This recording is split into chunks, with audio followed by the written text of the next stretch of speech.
suburb of Tulsa, more than 100 miles away. The deadly tornado tore through El Reno late Saturday, demolishing a motel and ripping through a mobile home park. At least 2 fatalities were reported. Survivors described the destruction in this town about 25 miles west of Oklahoma City. I looked out straight out the window, which was busted, and saw my neighbor's trailer rolling over.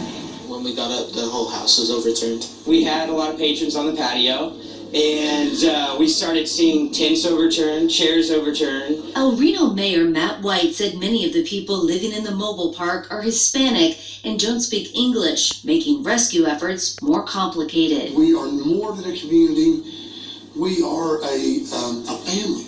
We're going to overcome this. White said more than 24 people were taken to hospitals, some undergoing surgery. It's a very trying time for us, and we're going to get through it. The National Weather Service said the tornado was an EF3 with winds up to 165 miles an hour. At its widest point, it was 75 yards. The twister was on the ground for just over 2 miles and lasted 4 minutes. Meg Oliver, CBS News. And even with the storms that rolled through the Miami Valley this weekend, the sun has been intense the past few days. Maybe you've noticed it if you've been outside.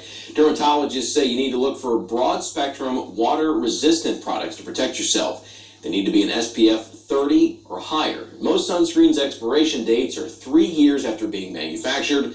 But doctors say if you have bottles that long, it's a sure sign you're not putting on enough sunscreen. 1 in 5 Americans develop skin cancer in their lifetime. We saw certainly some severe storms this morning, Molly. We saw that damage in Pickwood from James's story earlier, but we're in a sort of a lull, and that quiet time's going to last relatively long before we start to see that chance ramp up tomorrow.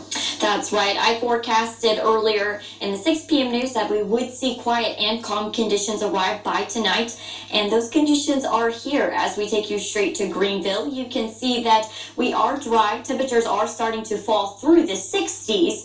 We are having our dew points into the lower 60s as well. We're going to have to watch that dew point because if it reaches the air temperature, that's when we could start to see some patchy fog to develop. I have that in the forecast, and I'm going to show you that in just a few moments. Live Doppler 7, you can see just how quiet we are. We're scanning the skies for you every 60 seconds, and we're not picking up on any precipitation, just really partly cloudy skies across the Miami Valley. As we take a look at your tonight's planner, you can see that temperatures will continue to fall through the 60s for the rest of the night, and the cloud cover will continue to slightly increase as we look towards Memorial Day. Let's go ahead and time it out for you on Futurecast to give you a better idea of what's going to be happening and how you can plan your day. As we go throughout the rest of tonight, you can see partly cloudy skies across the Miami Valley.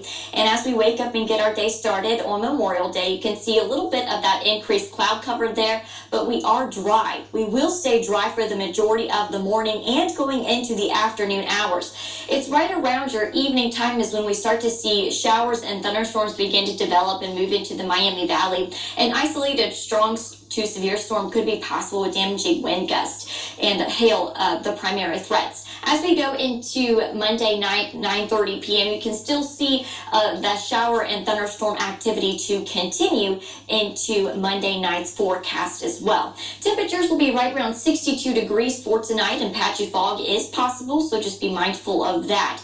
Memorial Day forecast, we're looking at 82 degrees. It will be a warm one. We're still above average for this time of the year.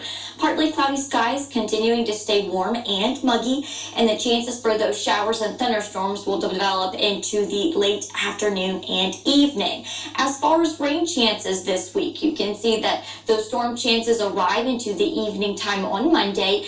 Tuesday is going to be the day to get outside if you would like to do so. We are seeing dry conditions and very hot conditions, so it might actually be a really great pool day for you if you do have the day off. Wednesday, rain chances and thunderstorm chances will return back into the forecast. Now let's take a look at that 5-day forecast. I said we were going to be hot on Tuesday, and we are. 85 degrees. It's actually the warmest day out of the week. However, our temperatures will slowly start to decrease as we head into the later part of the week. Storm chances in the forecast for Wednesday and going into Thursday. Friday, right now, we are at 78 degrees, partly cloudy skies, and a slight chance to see a passing shower or two. Carolina Park's baby bald eagles have officially been named. We'll tell you the aviation-themed picks after the break. No home runs for the Reds at Wrigley today, but no complaints either, and there was no lack of excitement when it counted at the Indy 500. Sports is up next. Stay right there. Before you wake up, Storm Center 7 meteorologist Kirsty Santini is already tracking storms with live Doppler 7 radar, pinpointing when severe weather will hit the Miami Valley and how it'll impact your day. Weather coverage you can count on. Weekday mornings starting at 4:25 a.m.